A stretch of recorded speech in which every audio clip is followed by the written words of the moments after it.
ជំរាបសួរបងៗទាំងអស់គ្នាតើបងៗទាំងអស់គ្នាមានឆ្ងល់ដែរឬទេថាក្នុងមួយថ្ងៃមានពេល24ម៉ោងប៉ុន្តែអ្នកផ្សេងគេអាចធ្វើការផងរៀនផងហើយនឹងធ្វើរឿងផ្សេងៗជាច្រើនទៀតបានអញ្ចឹងតោះសូមចូលរួមស្ដាប់ទាំងអស់គ្នាបើសិនជាបងៗទាំងអស់គ្នាចង់បានបទពិសោធន៍ជោគជ័យទាំងនេះខ្ញុំជឿថាការរៀនបណ្ដាលធ្វើការងារបណ្ដាលមិនមែនជារឿងដែលងាយស្រួលនោះទេពីព្រោះថាទំនួលខុសត្រូវក៏ច្រើនជាងមុនប៉ុន្តែពេលវេលារបស់យើងគឺនៅតែដដែលហើយបើដូចខ្ញុំទៀតគឺកាន់តែពិបាកព្រោះថាខ្ញុំបានជ្រើសរើសយកអាជីពជាអ្នកផ្ដល់សេវាកម្មប្រកាសពន្ធដែលការងារមួយជាការងារដែលទាមទារការគ្រប់គ្រងពេលវេលាជាកត្តាសំខាន់បំផុតព្រោះថាការងារនេះគឺទាមទារការប្រើប្រាស់ចំណេះដឹង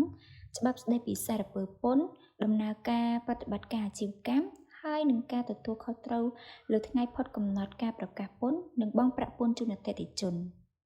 ខ្ញុំលើកយកប្រធានបទនេះឡើងគឺផ្ដោតទៅលើបងឬក៏ប្អូនដែលគាត់កំពុងតែរៀនផងហើយនឹងធ្វើការងារផងប៉ុន្តែគាត់មិនទាន់អាចគ្រប់គ្រងពេលវេលាបានច្បាស់លាស់នៅឡើយទេដូច្នេះខ្ញុំនឹងចែករំលែកគន្លឹះសំខាន់ៗក្នុងការគ្រប់គ្រងពេលវេលាដើម្បីអាចទទួលបានភាពជោគជ័យទាំងក្នុងការងារហើយនិងការសិក្សាទី1ការកំណត់អាទិភាពកំណត់ថាការងារណាដែលមានអាទិភាពខ្ពស់ជាពិសេសទាក់ទងទៅនឹងការកំណត់ deadlineសម្រាប់ការងារឬក៏ការរៀនដែលមានអាទិភាពខ្ពស់ហើយនឹងបន្ទាន់យើងត្រូវតែធ្វើវាជាមុនសិន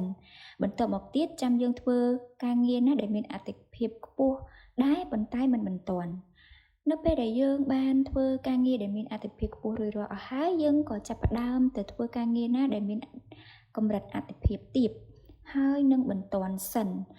ហើយបន្ទាប់មកទៀតយើងចាប់ផ្ដើមធ្វើការងារឬក៏ការរៀនដែលមានការងារណាដែលមានអាទិភាពទាបតែមិនបន្ទាន់យើងធ្វើចុងក្រោយគេបង្អស់បើសិនជាអ្នកទាំងអស់គ្នាអនុវត្តបែបនេះធ្វើឲ្យការងារហើយនឹងការសិក្សារបស់អ្នកទាំងអស់គ្នារលូនទៅបានយ៉ាងល្អទី2ការគ្រោងពេលវេលាថ្ងៃខែមានន័យថាប្រើការវិភាគប្រចាំថ្ងៃឬក៏ប្រចាំសប្តាហ៍ដើម្បីបែងចែកពេលវេលាសម្រាប់រៀនហើយនឹងការងារចំពោះការងារគឺការទំនាក់ទំនងអតិថិជនតាមដានឯកសារឬក៏បញ្ហាដែលនៅសល់ត្រូវដោះស្រាយ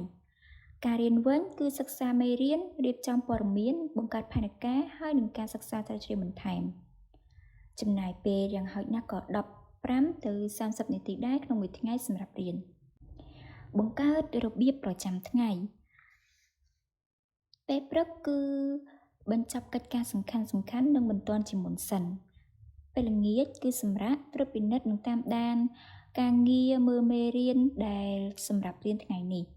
ពេលយប់មើលមេរៀនសម្រាប់ថ្ងៃស្អែកហើយរៀបចំផែនការការងារដែលត្រូវធ្វើហើយនឹងដោះស្រាយសម្រាប់ថ្ងៃស្អែកទី4គឺកាត់បន្ថយការរំខានបិទការជូនដំណឹងខណៈពេលដែលកំពុងធ្វើការងារប្រជុំឬក៏បណ្ដុំបណ្ដាលផ្ទៃក្នុងកំណត់ព្រំដែនឲ្យបានច្បាស់លាស់ជៀសវាងការនាំយកពេលវេលាផ្ទាល់ខ្លួនរបស់អ្នកទៅក្នុងការងារហើយនឹងការសិក្សាកំណត់ម៉ោងធ្វើការនិងការរៀនឲ្យបានជាក់លាក់ហើយផ្ដោតទៅលើពួកវាជួយរក្សាតុល្យភាពជីវិតការងារហើយនឹងការសិក្សារបស់អ្នកប្រកបដោយគុណភាពទី5កំណត់គោលដៅប្រចាំសប្តាហ៍ក្នុងមួយខែ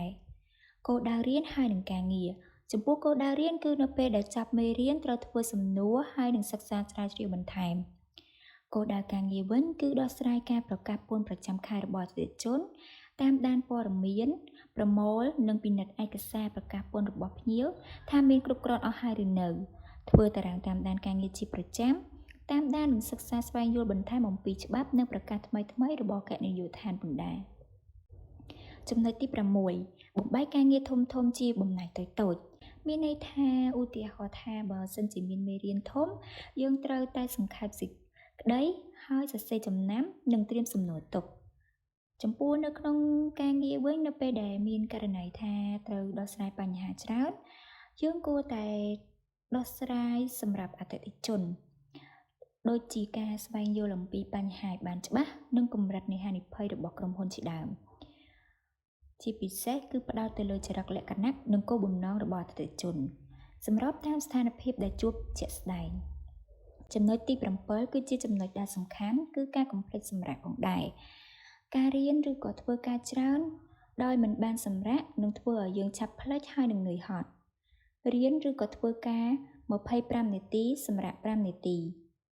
ចំណុចចុងក្រោយគឺរក្សាទំនាក់ទំនងជាមួយនឹងអ្នកដទៃ និយាយជាមួយនឹងមិត្តរួមការងារឬក៏អ្នកគ្រប់គ្រងរបស់អ្នកនៅពេលដែលអ្នកមានអារម្មណ៍ថាមានការគ្រប់គ្រងច្រើននៅកន្លែងធ្វើការអាចកាត់បន្ថយសម្ពាធនិងបង្កើនមិត្តភាពផងដែរបរិយាកាសការងារវិញគឺវិជ្ជមាន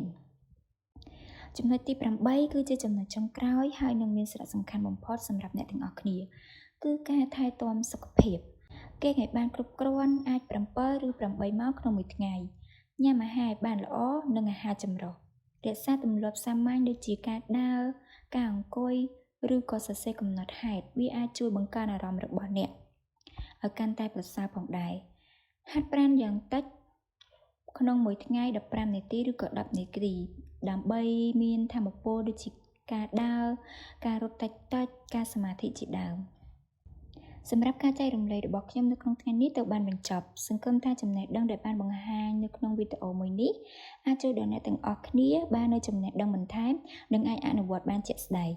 បើសិនជាអ្នកទាំងអស់គ្នាចង់ដឹងព័ត៌មានបន្ថែមទាក់ទងទៅនឹងវិស័យពន្ធដារនៅកម្ពុជាអាចទុកមតិយោបល់របស់អ្នកនៅខាងក្រោមខ្ញុំនឹងយកមកពិភាក្សានិងចែករំលែកចំណេះដឹងបន្ថែមនៅក្នុងវីដេអូក្រោយ